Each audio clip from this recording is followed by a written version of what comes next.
ఓం మహాగణాధిపతయే నమః. ఓం గురుభ్యో నమః. ఓం శ్రీమాత్రే నమః.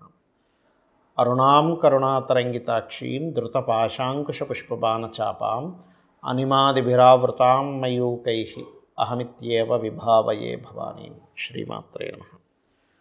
ప్రేక్షకులకి ఆ లలితాంబిక అమ్మవారి యొక్క అనుగ్రహం పరిపూర్ణంగా కలగాలని మనస్ఫూర్తిగా కోరుకుంటూ, ప్రధానంగా ఇక్కడ మనం ఈరోజు 16వ తేదీ నవంబర్ నుంచి 30 నవంబర్ వరకు ఉండేటువంటి గ్రహస్థితి రీత్యా 12 లగ్నాల వారికి, లగ్నాలు తెలియని వారు చక్కగా రాసి చూసుకోండి, ఏం తప్పలేదు. లగ్నము రాశి రెండు పనిచేస్తుంటాయి.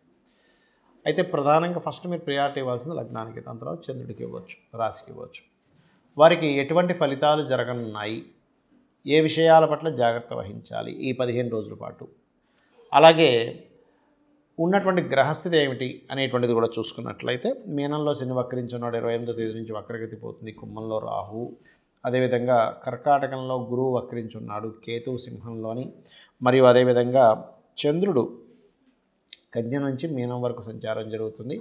అయితే ఇందులో రవి శుక్రులు తులారాశిలో ఉంటూ, రవి 17వ తేదీ నుంచి మారిపోతున్నాడు. శుక్రుడు కూడా ఏంటంటే 26వ తేదీ నుంచి వృశ్చికంలోకి మారిపోతున్నాడు. అయితే రవి కుజుడు బుధుడు కలిసి ఉన్నటువంటి ప్రదేశానికి రవి వెళ్తూ, ఈ యొక్క బుధుడు 24వ తేదీ నుంచి వక్రించుకుంటూ వెనక్కి వచ్చి తొలలోకి వస్తున్నాడు. అయితే ఈ యొక్క గ్రహస్థితిని అనుసరించి ఎటువంటి ఫలితాలు జరుగుతున్నాయి, ఏ విషయాలు జాగ్రత్తలు తీసుకోవాలనేటువంటి అంశాలు చెప్తుంది నేనైనప్పటికీ కూడా చెప్పిస్తుంది సాక్షాత్ లలితా అమ్మవారిగా భావిస్తూ ఒక్కొక్కటిగా మనం తెలుసుకుందాం. వృశ్చికం వారికి కనుక చూసుకున్నట్లయితే, మీకు రాశిలో కుజుడి యొక్క సంచారం జరుగుతుంది. ఎప్పుడైతే రాశిలో కుజుని యొక్క సంచారం జరుగుతుందో, ఇది ప్రధానంగా కుజగ్రహం రాశిలోనే ఉంటున్నందుకు సహజంగానే మీకు కాంపిటీషన్ లక్షణాలు ఎక్కువగా ఉంటాయి వృశ్చిక లగ్నం లేదా వృశ్చిక రాశి వారికి. కాబట్టి ఎప్పుడైతే ఈ లక్షణము ఉందో, ఇది మరింత కుజుడు ఎప్పుడైతే రాశిలో సంచరిస్తుంటాడో, దీని మూలంగా కూడా కొంతవరకు ఆ ప్రభావము, ఆ కాంపిటీషన్, శత్రువులతో కొంతవరకు ఘర్షణ వాతావరణం కలిగిస్తూ ఉంటుంది.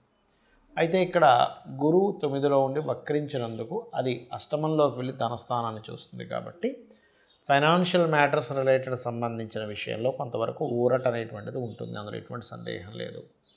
కాకపోతే మీ సిబ్లింగ్ వరుస వాళ్ళు ఎవరైనా విదేశాల్లో ఉంటే, వాళ్ళు ఏదైనా అక్కడ పర్మనెంట్ రెసిడెన్సీ అవ్వడానికి, అక్కడ ఏదైనా గృహం కొనుగోలు చేయడానికి ఆస్కారం చూపిస్తుంది. మరియు మీరు కూడా ఏదైనా ఆన్లైన్లో ఏమైనా కొన్ని వస్తువులు కూడా కొనుగోలు చేయడం అనేది జరుగుతుంది. కాకపోతే శత్రుత్వాలు పెరుగుతాయి, కాస్త జాగ్రత్తగా ఉండండి. లగ్నంలో కుజుడు బుధుడు ఉన్నారు కాబట్టి. మరియు అదేవిధంగా వివాహ సంబంధించినటువంటి విషయంలో, వివాహ జీవిత సంబంధించిన విషయంలో గతంలో ఏర్పడినటువంటి కొన్ని డిస్టర్బెన్సెస్ కావచ్చు, అవి కొంతవరకు నెరవేరుతాయి. అయితే ఈ యొక్క నెలలో ప్రధానంగా ఈ యొక్క పక్షఫలాల్లో ప్రధానంగా ఉద్యోగం కోసం గతంలో ఏర్పడినటువంటి కొన్ని ఘర్షణలు అనుకోండి, కొన్ని మానేసి ఇంకో దాంట్లోకి వెళ్దాం అనుకోండి, 17వ తేదీ నుంచి అనుకూలంగా ఉంది.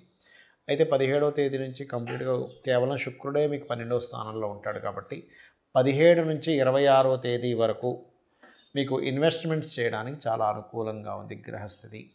మరింత ఎక్కువ స్ట్రెస్ ఎక్కువ ఫీల్ అవుతున్నారు మీరు చేసేటువంటి ఉద్యోగంలో అనుకున్నప్పుడు, ఖచ్చితంగా మీరు గణపతిని ఆరాధన చేసి ఉద్యోగ సంబంధించిన విషయాల్లో నిర్ణయం తీసుకోండి. అలాగే ఇక్కడ ఎక్కువగా మీరు నువ్వుల నూనెను దానంగా ఇవ్వండి. మరియు ఉద్యోగ సంబంధించిన విషయం మరింత ఎక్కువ ఇబ్బంది ఉంది అని అనుకునేటువంటి వారు ఓం మాణిక్య మకుటాకార జానుద్వయ విరాజితాయై నమః అనే మంత్ర సాధన చేయండి, అన్ని విధాలు బాగుంటుంది.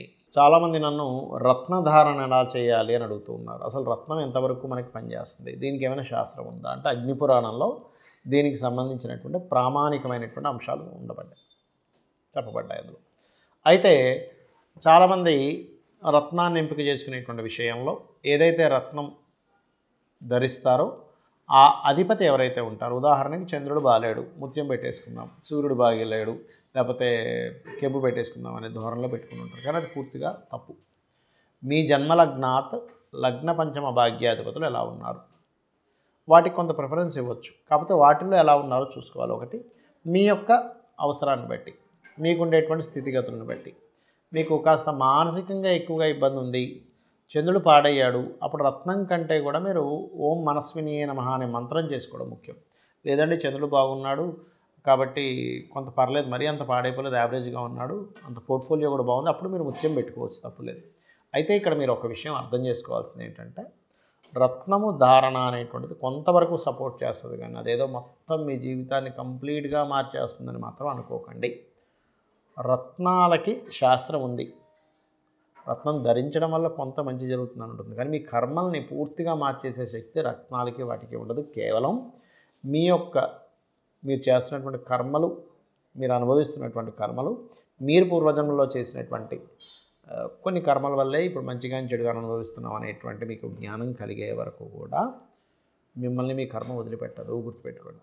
దానికి దేవతారాధన, ఒక దానం ఇవ్వడము, మీలో మార్చుకోవడం అనేటువంటి చేయాలి ప్రధానంగా. అంతేగాని రత్నం పెట్టేసుకుంటున్నాం కదా అని కదా. అయితే ఇక్కడ రత్నం ధారణ చేసేటువంటి విషయంలో కూడా కొన్ని జాగ్రత్తలు తీసుకోవాలి. ఎలాగా అంటే, మీకు నడుస్తున్నటువంటి మహాదశ ఏమిటి, ఆ మహాదశానాథుడు నిజంగానే మంచి ఫలితాలు ఇచ్చే దాంట్లో ఉంటేనే రత్నధారణ చేయాలి. లేని పక్షంలో ఆ రత్నానికి సంబంధించింది దానంగా ఇవ్వమని చెప్పింది శాస్త్రం. అంటే ఏదైనా ఆలయంలో అమ్మవారికి కొంతమందికి శని మహాదశ నడుస్తుంది, అప్పుడు నీలం పెట్టుకుందాం అనుకుంటే శని బాగోపోవడం వల్ల ఇంకా ఇబ్బంది పడుతుంది. అప్పుడు రత్నం పెట్టుకోవడం వల్ల ఎటువంటి ఉపయోగం ఉండదు, ఇంకా ఎక్కువ ఇబ్బంది ఇస్తూ ఉంటుంది.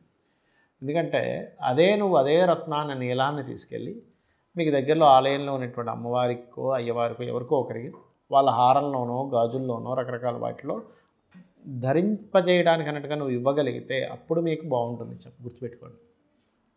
అలాగే కొన్నిసార్లు ఆరోగ్య సంబంధించిన సమస్యలు ఉన్నప్పుడు కెంపు ధరించవచ్చు అంటారు, కానీ కెంపు ఎలా మీ జన్మజాతకంలో రవెలా ఉన్నాడో చూసుకోండి. అదేవిధంగా కొంత మనిషిలో అంటే కొంత పుష్టి రావడానికి, కొంత గురుబలం పెరగడానికి కనకపుష్య రాగాన్ని ధరిస్తారు. బిజినెస్ ఇంప్రూవ్మెంట్స్కి బుధుడిని ధరిస్తారు, అంటే పచ్చ ధరిస్తారు. అలాగే కొంత ధైర్యం పెరగడానికి, మనిషిలో ఒక రకమైన ఫైరీ నేచర్ పెరగడానికి, అదేవిధంగా కొంతమందికి కుజదోషాలు ఉంటే కూడా కొంతమంది ధరిస్తుంటారు. కానీ ఇక్కడ దోషం ఉంటే ధరించడం కాదు, ఆ గ్రహం బాగుంది, ల్యాండ్స్ మూలంగా మేము ధనం పొందాలనుకుంటున్నాము, అప్పుడు మాత్రమే కుజుడికి సంబంధించినటువంటి పగడం ధరించాలి. అదేవిధంగా వైడూర్యం, కొంత వైరాగ్య ధోరణి ఉన్నప్పుడు పోవడానికి, కొంత ఆధ్యాత్మిక ఇది పెరగడానికి వైడూర్యాన్ని, మీకు రాహు కనుక బాగున్నట్లయితే పర్టికులర్గా గోమేధికాన్ని ధరించాలి. అయితే ఇక్కడ ఏంటంటే, మొట్టమొదటిగా మీరు అర్థం చేసుకోవాల్సింది, రత్నధారణ చేసేటప్పుడు మీకు ఆ ప్లానెట్ యొక్క పరిస్థితి ఎలా ఉంది, పాపకత్తిలో ఉందా, శుభకత్తిలో ఉందా, మంచి పోర్ట్ఫోలియో ఉందా, మీకు అసలు అది అవసరమా లేదా అనేది చూసుకోండి. అలాగే మరొక విషయం ఏంటంటే, మనకి ఆ రత్నం పనిచేసేది కొంత అయితే మనకి ఫీలింగ్ ఉంటుంది, కొంత అమ్మయ్య నేను ఈ రత్నాన్ని ధరించాను కదా, అమ్మయ్య నాకు కొంచెం ప్రశాంతంగా ఉంది, కొంత మన యొక్క ఆలోచన విధానం కూడా దాని మీద పనిచేస్తూ ఉంటుంది, గుర్తుపెట్టుకోండి. అలాగే మరొక విషయం ఏంటంటే, మనం చేసే ప్రయత్నం కూడా భగవంతుడే అనేటువంటిది అర్థం చేసుకోవాలి. శాస్త్రం కూడా ఆ యొక్క పరమాత్మే అని అర్థం చేసుకోవాలి. ఎందుకంటే శాస్త్రాలన్నీ కూడా మనకి మహర్షులు అందించారు. కాబట్టి మనం ఎందుకు జన్మించాము, ఈ జన్మ సార్థకత చేసుకోవడానికి మనం ఏం చేయాలనేది ప్రధానంగా మీరు గుర్తుపెట్టుకోండి. అలాగే మరొక విషయం ఏంటంటే, ఇక్కడ గమనించినట్లయితే మీ జన్మలగ్నాత 12 భావాలు అసలు ఏ గ్రహం ఎటువంటి కండిషన్ ఇస్తుంది, దానికి మనం ఆ విషయం జోలికి వెళ్ళడం మంచిదా వెళ్ళకపోవడం మంచిదా అనేటువంటిది ఉంటుంది పర్టికులర్గా జన్మజాతకంలో. కాబట్టి ఎప్పుడైతే మీరు ఆ జన్మజాతక చక్రరీత్యా మీరు ఏ ప్లానెట్ బాగుందో దానికి సంబంధించిన వ్యాపారం చేయడము, దానికి సంబంధించినటువంటి ఉద్యోగం చేయడము, దానికి సంబంధించినటువంటి విద్య అభ్యసించడము, తత్సంబంధించిన ఇన్వెస్ట్మెంట్స్ చేయడము, అది ఎప్పుడైతే అనుకూలంగా ఉందో ఆ సమయాల్లో వివాహాలు చేసుకోవడము, మీకు విదేశీ యోగం ఇస్తున్నట్లయితే మీ యొక్క ప్లానెట్, మీ యొక్క జాతకము, అప్పుడు విదేశాల కోసం ప్రయత్నం చేయడము, ఇన్వెస్ట్మెంట్స్ చేయడము, ఒక గృహం కొనుక్కోవడము, అది ఏ దిశలో కొనుక్కోవాలి, ఇవన్నీ చెప్పేదే శాస్త్రము. ఇవి ఖచ్చితంగా పనిచేస్తాయి, దాని యొక్క ప్రభావం కూడా ఖచ్చితంగా బాగుంటుంది, అందులో ఎటువంటి సందేహం లేదు. ఇక మీరు ఏదేమైనప్పటికీ కూడా జాతకం ఎలా ఉన్నా లేనట్లయితే మీరు ఉన్నటువంటి ఇల్లు వాస్తు అంటే మారలేని స్థితిలో ఉండి వాస్తు బాలేని ఇంట్లో ఉన్న ఒకటి మాత్రం గుర్తుపెట్టుకోండి, అమ్మవారి పాదాలను ఆశ్రయించి ధర్మబద్ధంగా మన పని మనం చేసుకుంటూ వెళ్ళిపోతుంటే అమ్మవారే మనల్ని చక్కగా ఒక తల్లిలా కాపాడుతుంది. శ్రీమాత్రే నమః.